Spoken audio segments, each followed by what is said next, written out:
Hello दोस्तों, welcome to our channel. काफ़ी लोगों को ये दिक्कत आती है कि जब वो NDH4 फाइल करने जाते हैं तो दोस्तों उसमें एरर दिखाता है कि आपकी जो नेट ओन फंड है वो 20 लाख से कम है एज पर निधि अमेंडमेंट रूल 2022, जो कि दोस्तों 20 लाख और 20 से अबव होना चाहिए, 20 और मोर होना चाहिए। तो वो करते क्या है दोस्तों, वो अपनी कैपिटल रजिस्टर कराते हैं 20 लाख से कम कैपिटल के साथ में, जिससे कि गवर्नमेंट फीस उनकी सेव हो सके। कोई दिक्कत नहीं, करा सकते हैं। लेकिन जब हम अपनी कंपनी रजिस्टर करा देते हैं 10 लाख और 15 लाख कैपिटल के साथ में, तो दोस्तों हमारे पास टाइम होता है 120 डेज का मैक्सिमम NDH4 फाइल करने के लिए। तो बिफोर फाइलिंग ऑफ NDH4 हमें सारी की सारी फॉर्मेलिटीज़ कंप्लीट करनी होती हैं, जैसे कि नेट ओन फंड, मेंबर्स और डॉक्यूमेंट साइनिंग, सब कुछ फॉर्मेलिटीज़ हमें दोस्तों बिफोर 120 डेज ही कंप्लीट करनी होती हैं। अब कई लोग करते क्या हैं, 120 दिन के क्रॉस होने के बाद में भैया ऑथोराइज कैपिटल इंक्रीज करने जाते हैं। तो दोस्तों अगर NDH4 ड्यू डेट निकल जाती है, उसके बाद में आप ना तो ऑथोराइज कैपिटल इंक्रीज कर सकते हो और ना दोस्तों आप पेड अप कैपिटल इंक्रीज कर सकते हो। क्या इसका कोई सॉल्यूशन है? जी नहीं, इसका बिल्कुल भी सॉल्यूशन नहीं है, क्योंकि निधि रूल्स के अकॉर्डिंग जब तक NDH4 की ड्यू डेट नहीं है, मतलब ड्यू डेट से पहले अगर आप इंक्रीज करना चाहते हैं तो आप इंक्रीज कर सकते हैं। लेकिन एक बार NDH4 की ड्यू डेट निकल गई या फिर आपने फाइल कर दिया, फिर आप दोस्तों इंक्रीज नहीं कर सकते। ना ही तो आप SH7 फाइल कर सकते हैं, ना ही आप पास 3 फॉर्म फाइल कर सकते हैं पेड अप कैपिटल इंक्रीज करने के लिए। आप वहाँ पर फंस जाते हैं।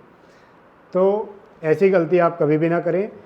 तो अगर आपकी कैपिटल 10 लाख या 15 लाख या 20 लाख से कम कैपिटल के साथ रजिस्टर हुई है, तो दोस्तों ये वीडियो आप उससे पहले ही देखें और पहले ही अपनी ऑथराइज कैपिटल और पेड अप कैपिटल इंक्रीज करा लें।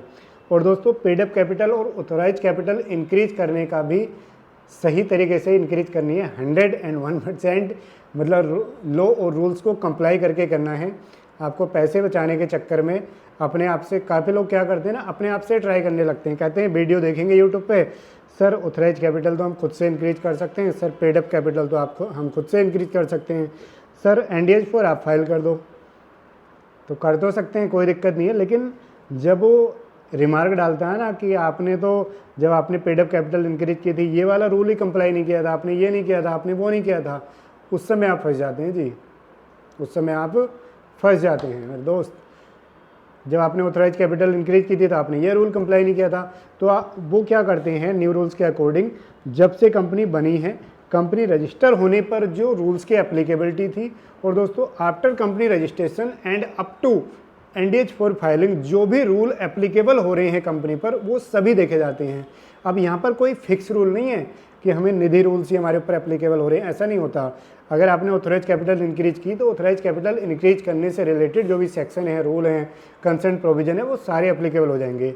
अगर आपने पेड अप कैपिटल इंक्रीज की है तो पेड अप कैपिटल से रिलेटेड सारे प्रोविजन आपके ऊपर एप्लीकेबल हो जाएंगे। आपने न्यू शेयर होल्डर मेंबर बनाए हैं तो निधि रूल्स के साथ साथ बाकी जो प्रोविज़न है कंपनी एक्ट के, वो भी आपको दोस्तों कंप्लाई करने होंगे।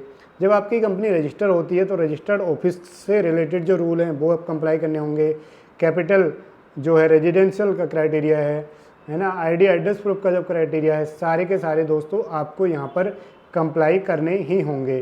ठीक है, तभी आपका NDH4 सही तरीके से फाइल हो पाएगा और तभी उसके अप्रूवल के चांसेस हैं, है ना। कई लोग कहते हैं कि सर NDH4 अप्रूव नहीं हो नहीं रहा है, फिर आप वीडियो क्यों बना रहे हैं? तो दोस्तों किसी भी वीडियो में हम कोई गारंटी नहीं ले रहे हैं NDH4 अप्रूवल की, ना ही आप हमारे ऑफिस में इंक्वायरी करते हैं तो हमारे ऑफिस से कोई भी गारंटी नहीं लेता है कि हम NDH4 अप्रूव कराएंगे। हम सिर्फ लोगों को अवेयर यहाँ पर कर रहे हैं कि आप लोग इस तरीके से करिए, ये बेटर तरीका है, इससे अप्रूवल के चांसेस हैं। अप्रूवल होगा या नहीं होगा इसकी 1% भी गारंटी हमारे यहाँ पर नहीं है। ठीक है, तो सभी, और कई लोग ये सोचते हैं कि सर हम 1 साल बाद करेंगे तो NDH4 अप्रूवल थोड़ा इजी हो जाएगा। तो मेरे दोस्त ऐसा बिल्कुल नहीं है, NDH4 अप्रूवल कभी भी इजी नहीं होगा। जैसे आज इतनी बारीकी से चेक हो रहा है, उतनी ही बारीकी से कल भी होगा, उतनी बारीकी से हमेशा होगा। लेकिन क्या होगा ना, लोग धीरे धीरे जो प्रोफेशनल है वो सीख जाएंगे कि अच्छा इन कारणों से तो नहीं होता है। जैसे एडिसन ने बल्ब बनाया था ना, तो वो 1000 बार एक्सपेरिमेंट किया था तब जा कर के बल्ब बना था। तो उसे ये लग गया था कि भाई 9,999 तरीके ऐसे हैं जिनसे बल्ब नहीं बनता है, सिर्फ एक ही तरीका ऐसा है जिससे बनता है। तो वही प्रोफेशनल हमारे सीख जाएंगे कि ऐसे ऐसे तो NdH4 नहीं होता है, ये इम्प्रूवमेंट हैं। तो दोस्तों यही है कि ईजी तो कभी नहीं होगा।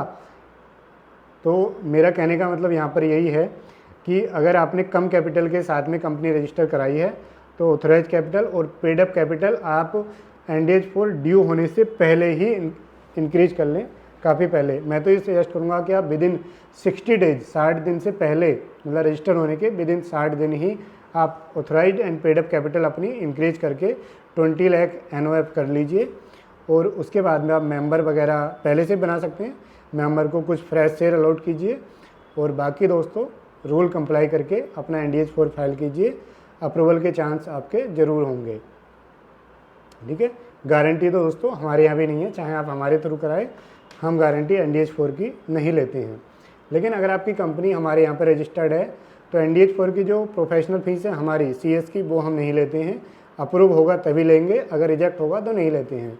लेकिन आपकी कंपनी रजिस्टर्ड कहीं और है तब हम दोस्तों प्रोफेशनल फीस NdH4 की भी लेते हैं। तो इस वीडियो में इतना ही। आई होप कि आपको कुछ हेल्पफुल रही होगी। कैपिटल ड्यू होने से पहले ही इंक्रीज करनी है, ड्यू होने के बाद आप ट्राई करेंगे तो इंक्रीज नहीं होगी। अब कुछ सॉल्यूशन उस केस में दोस्तों, उस केस में कुछ भी सॉल्यूशन नहीं है। आप ये ट्राई कर सकते हैं कि बैकएंड में जा करके MCA ROC के ऑफिस में जा सकते हैं, तो ROC उसमें आपकी कुछ हेल्प कर सकता है, तो आप लोग वहाँ पर बात कर सकते हैं।